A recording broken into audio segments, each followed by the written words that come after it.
On March 10th, 2011, I was in Cambridge at the MIT Media Lab, meeting with faculty, students, and staff, and we were trying to figure out whether I should be the next director.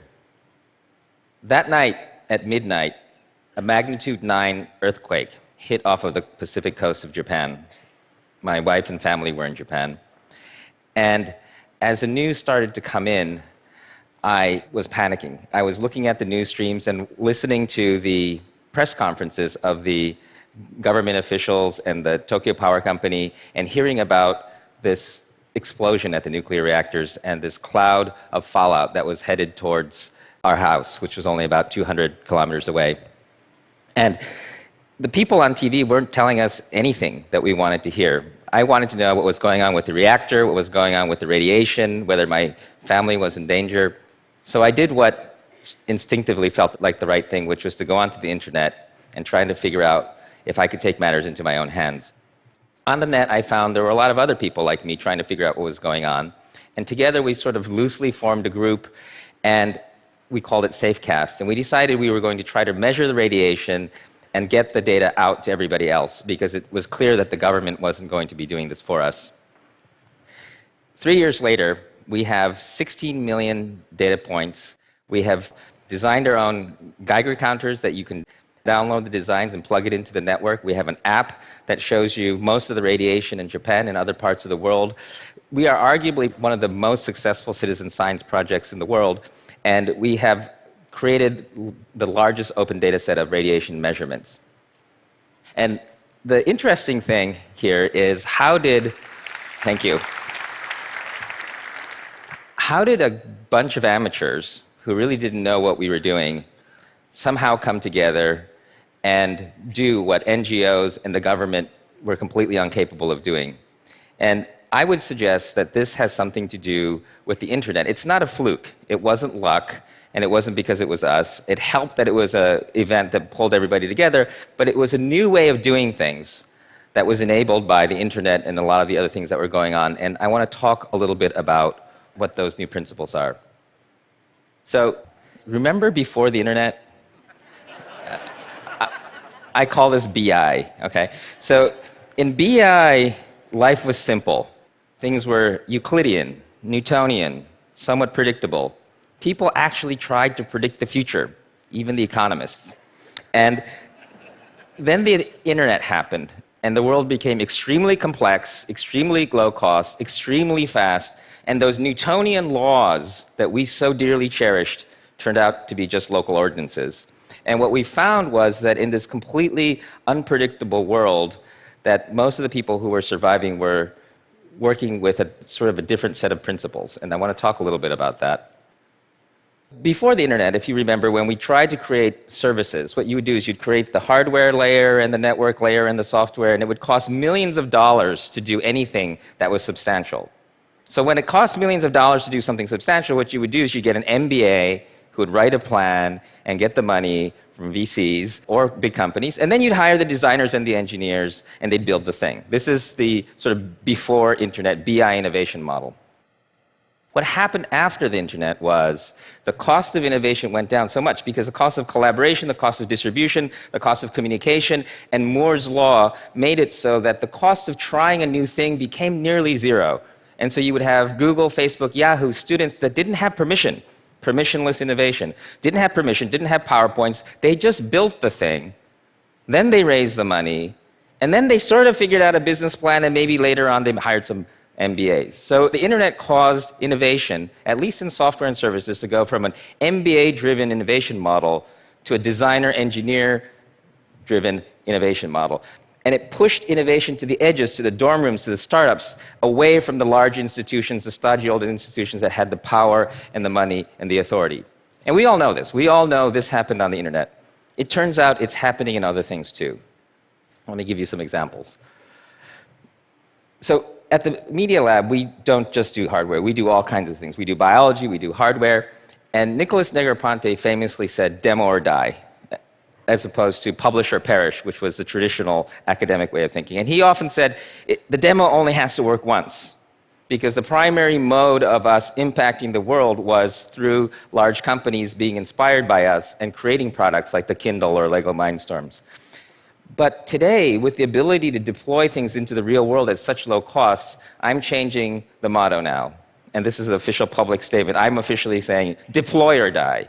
You have to get the stuff into the real world for it to really count. And sometimes it will be large companies. And Nicholas can talk about satellites. Thank you. But we should be getting out there ourselves and not depending on large institutions to do it for us. So last year, we sent a bunch of students to Shenzhen. And they sat on the factory floors with the innovators in Shenzhen, and it was amazing. What was happening there was you'd have these manufacturing devices, and they weren't making prototypes or PowerPoints. They were fiddling with the manufacturing equipment and innovating right on the manufacturing equipment. The factory was in the designer, and the designer was literally in the factory. And so what you do is you go down to the stalls, and you would see these cell phones. So instead of starting little websites like the kids in Palo Alto do, the kids in Shenzhen make new cell phones. They make new cell phones like kids in Palo Alto make websites. And so there's like a rainforest of innovation going on in the cell phone. What they do is they make a cell phone, go down to the stall, they sell some, they look at the other kids' stuff, go up, make a couple thousand more, go down. Doesn't this sound like a software thing? It sounds like agile software development, A/B testing, and iteration. And what we thought you could only do with software, kids in Shenzhen are doing this in hardware. My next fellow, I hope, is going to be one of these innovators from Shenzhen. And so what you see is that is pushing innovation to the edges. We talk about 3D printers and stuff like that, and that's great, but this is Limor. She is one of our favorite graduates, and she is standing in front of a Samsung TechWin pick-and-place machine. This thing can put 23,000 components per hour onto an electronics board. This is a factory in a box. So what used to take a factory full of workers working by hand, in this little box in New York, she's able to have a factory. She doesn't actually have to go to Shenzhen to do this manufacturing. She can buy this box and she can manufacture it. So manufacturing, the cost of innovation, the cost of prototyping, distribution, manufacturing hardware is getting so low that innovation is being pushed to the edges and students and startups are being able to build it. This is a recent thing, but this will happen and this will change just like it did with software. Sorona is a DuPont process that uses a genetically engineered microbe to turn corn sugar into polyester. It's 30% more efficient than the fossil fuel method, and it's much better for the environment. Genetic engineering and bioengineering is creating a whole bunch of great new opportunities for chemistry, for computation, for memory. We'll probably be doing a lot, obviously doing health things, but we'll probably be growing chairs and buildings soon. The problem is, Sorona cost about $400 million and took 7 years to build. Kind of reminds you of the old mainframe days. The thing is, the cost of innovation in bioengineering is also going down. This is a desktop gene sequencer. It used to cost millions and millions of dollars to sequence genes. Now you can do it on a desktop like this, and kids can do this in dorm rooms. This is a Gen 9 gene assembler. And so right now, when you try to print a gene, what you do is somebody in a factory with pipettes puts the thing together by hand. You have 1 error per 100 base pairs, and it takes a long time. It costs a lot of money. This new device assembles genes on a chip. And instead of 1 error per 100 base pairs, is 1 error per 10,000 base pairs. In this lab, we will have the world's capacity of gene printing within a year, 200 million base pairs a year. This is kind of like when we went from transistors, radios wrapped by hand to the Pentium. This is going to become the Pentium of bioengineering, pushing bioengineering into the hands of dorm rooms and startup companies. So it's happening in software and in hardware and bioengineering. And so this is a fundamental new way of thinking about innovation. It's a bottom-up innovation. It's democratic. It's chaotic. It's hard to control. It's not bad, but it's very different. And I think that the traditional rules that we have for institutions don't work anymore. And most of us here operate with a different set of principles. One of my favorite principles is the power of pull, which is the idea of pulling resources from the network as you need them, rather than stocking them in the center and controlling everything. So in the case of the Safecast story, I didn't know anything when the earthquake happened, but I was able to find Sean, who was the hackerspace community organizer, and Peter, the analog hardware hacker who made our first Geiger counter, and Dan, who built the 3 Mile Island monitoring system after the 3 Mile Island meltdown. And these people I wouldn't have been able to find beforehand, and probably were better that I found them just in time from the network. I'm a 3-time college dropout, so learning over education is very near and dear to my heart. But to me, education is what people do to you, and learning is what you do to yourself. And it feels like, and I'm biased, it feels like they're trying to make you memorize the whole encyclopedia before they let you go out and play. And to me, I've got the Wikipedia on my cell phone, and it feels like they assume you're going to be on top of some mountain all by yourself with a number 2 pencil trying to figure out what to do, when in fact you're always going to be connected, you're always going to have friends, and you can pull the Wikipedia up whenever you need it. And what you need to learn is how to learn. In the case of Safecast, a bunch of amateurs, when we started 3 years ago, I would argue that we probably, as a group, know more than any other organization about how to collect data and publish data and do citizen science.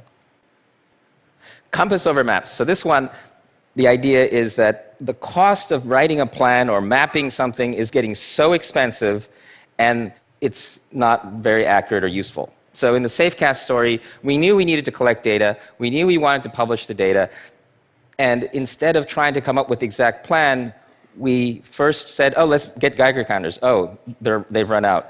Let's build them. There aren't enough sensors. Okay, then we can make a mobile Geiger counter. We can drive around. We can get volunteers. We don't have enough money. Let's Kickstarter it. We could not have planned this whole thing, but by having a very strong compass, we eventually got to where we were going. And to me, it's very similar to agile software development, but this idea of compasses is very important. So I think the good news is that even though the world is extremely complex, what you need to do is very simple. I think it's about stopping this notion that you need to plan everything, you need to stock everything, and you need to be so prepared, and focus on being connected, always learning, fully aware, and super present. So I don't like the word futurist. I think we should be nowists. Like we are right now. Thank you.